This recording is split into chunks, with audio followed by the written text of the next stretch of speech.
Okay, शुरुआत करते हैं।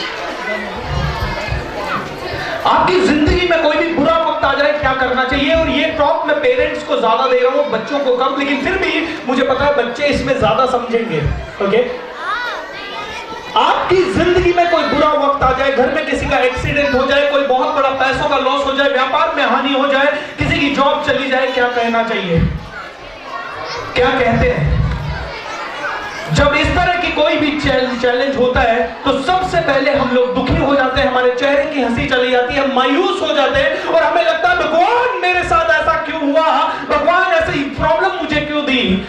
मैं ये आप पेरेंट्स से इसलिए कह रहा हूं क्योंकि आपके रिएक्शन बच्चों का भविष्य बनाते हैं। आप जैसा रिएक्ट करते हैं वैसा ही बच्चे सीख जाते हैं। आज एक इंसान, एक बड़ा इंसान जो कि बहुत बुद्धिमान कहता है अपने आप को, अगर उसकी लाइफ में थोड़ी सी भी पीड़ा होती है वो सबसे पहले कहता है यार किस्मत ही खराब है, ऐसा क्यों हो गया मेरे साथ, अरे वो सुखी वो सुखी वो सुखी, मैं क्यों दुखी। तो एक अच्छी सी कहानी आपको फिर से सुनाता हूं। एक बहुत बड़ा ओलंपिक चैंपियन था, ओलंपिक चैंपियन नहीं, वो ये टेनिस खेलता था और उसने कम से कम 13 से 14 ग्रैंड स्लैम खिताब जीते। 13 से 14 ग्रैंड स्लैम खिताब जीते और उसके बाद एक दिन ऐसा हुआ कि उसको कैंसर हो गया और जब उसको कैंसर हो गया तो वो मौत के मुंह में था, हॉस्पिटल के बिस्तर में अपनी आखिरी सांसें गिन रहा था और उसी समय उसके पास लाखों लोगों ने, हजारों लोगों ने विशेष भेजी, किसी ने ईमेल किए, किसी ने पत्र भेजे और फाइनली जब उसके पास बहुत सारे पत्र आए तो उन पत्रों में से एक पत्र में लिखा था, आप इतने बड़े महान खिलाड़ी हैं, भगवान ने आपके साथ ऐसा क्यों किया, भगवान काश ये बीमारी किसी और को दे दे लेकिन आपको बचा ले।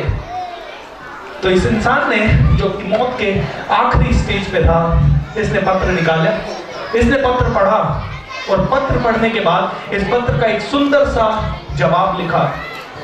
पत्र का इसने जवाब लिखा कि पूरी दुनिया में 8 अरब लोग हैं, उन 8 अरब लोगों में से सिर्फ कुछ हजार लोग, 10,000 15,000 लोग टेनिस खेलते हैं। 8 अरब लोगों में से 10-15 हजार लोग टेनिस खेलते हैं। उन 10-15 हजार लोगों में से करीब 100 लोग विश्व स्तर पर खेलते हैं। उन 100 लोगों में से करीब 16-17 लोग विंबलडन में फाइट करते हैं और उन 16-17 लोगों में से सिर्फ 4 लोग सेमीफाइनल में पहुंचते हैं और उन 4 लोगों में से पूरी दुनिया के 8 अरब लोगों में से 4 लोग सेमीफाइनल में पहुंचते हैं और उन 4 लोगों में से सिर्फ 2 लोग फाइनल में पहुंचते हैं और उन 2 लोगों में से सिर्फ एक आदमी खिताब उठाता है और वो 14 से ज्यादा बार मैं था। जब मैं खिताब उठा रहा था 8 अरब लोगों में से सिर्फ अकेला इंसान मैं था, तब मैंने कभी भगवान को नहीं कहा कि ये बीमारी मुझे ही क्यों दी, तो आज मैं मुसीबत में हूं तो ये क्यों बोलूं। तब भगवान को मैंने नहीं कहा कि ये खिताब मुझे क्यों दिया, लेकिन आज जब बीमारी है मैं क्यों बोलूं भगवान को कि ये प्रॉब्लम मुझे क्यों दी। माय डियर फ्रेंड, जिंदगी में जो होता है वो बहुत अच्छा होता है। Am I right or wrong? अगर हम में से हर किसी का एटीट्यूड इस खिलाड़ी की तरह हो जाए तो हम में से हर किसी के घर में खिलाड़ी पैदा होगा। और खिलाड़ी वो नहीं होता जो कि सिर्फ खेल के मैदान में जीतता है, खिलाड़ी वो होता है जो सबसे लंबी पारी खेलता है, जिंदगी की पारी, और स्माइल के साथ खेलता है। जिंदगी में हजारों प्रॉब्लम्स आ जाए लेकिन फिर भी वो बाउंस बैक करता है, स्माइल के साथ खड़ा रहता है और पूरी जिंदगी को कहता है और भी प्रॉब्लम है तो bring them on, I am ready. Are you ready is the question. Are you ready everybody? Okay. So, अब मेरी टॉक का असली मुद्दा। थोड़े दिन पहले एक कहानी सुनने को मिली। ये कहानी सच्ची घटना है। एक साधारण गरीब परिवार में एक बच्चा पैदा होता है और जब वो उस परिवार में पैदा होता है तो वो अपने माँ बाप की हार्डशिप देखता है, अपने दादा दादी की हार्डशिप देखता है। वो देखता है कि उसके नाना नानी ने कितने पापड़ बेले हैं, किस तरह से गांव में छोटा सा मिट्टी का घर था, वहां से धीरे धीरे पक्का घर बना। ये बच्चे ने बहुत ज्यादा काम करने की कोशिश की। इसने कहा नहीं, मैं मेहनत करूंगा, मेरे पापा मम्मी के सपनों को पूरा करूंगा, मैं बहुत बड़ा आदमी बनूंगा। ये बच्चा खेलता गया, पढ़ता गया, धीरे धीरे ये भाई में हमेशा अव्वल रहा। इसने टॉप किया, जहां गया इसने टॉप किया और उसके कारण उसको बहुत अच्छी नौकरी मिली।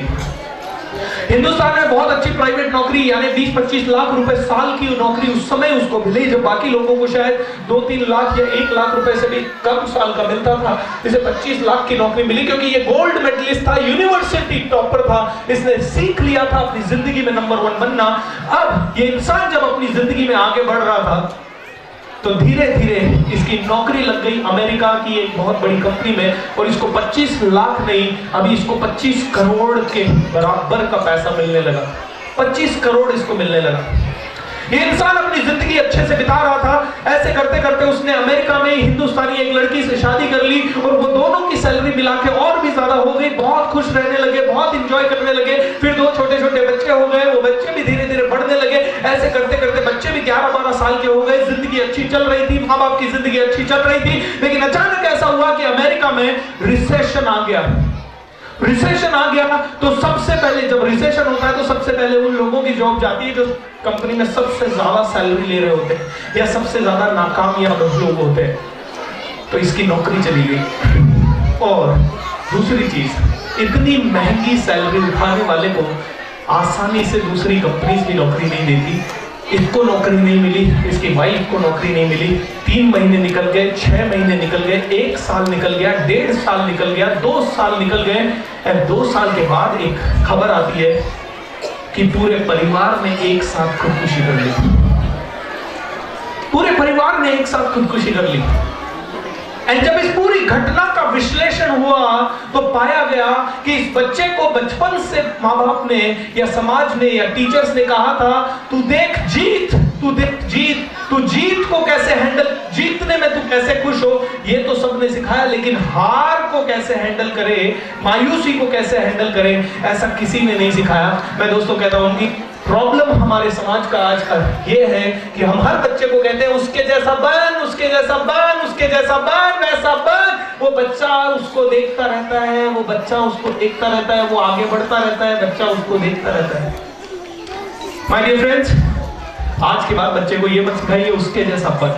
आज के बाद बच्चे को सिखाइए तेरे सपने जगा, तेरे सपने जगह, अपने सपने देख। तू बता तेरे को बनना क्या है, तेरा सपना क्या है। दोस्तों, बच्चा जितने ज्यादा सपने देखेगा उतना बड़ा वो काम करने की कोशिश करेगा, और जितने ज्यादा वो सपना देखेगा उतने ही ज्यादा वो कोशिश करेगा, और जितनी कोशिश करेगा उतना ही वो फेल भी होगा। लेकिन 100 बार फेल हुआ और 1 बार सफल हो गया ना, तो बस 100 सुनार की और 1 लोहार की हो जाएगी। हमारा ही तो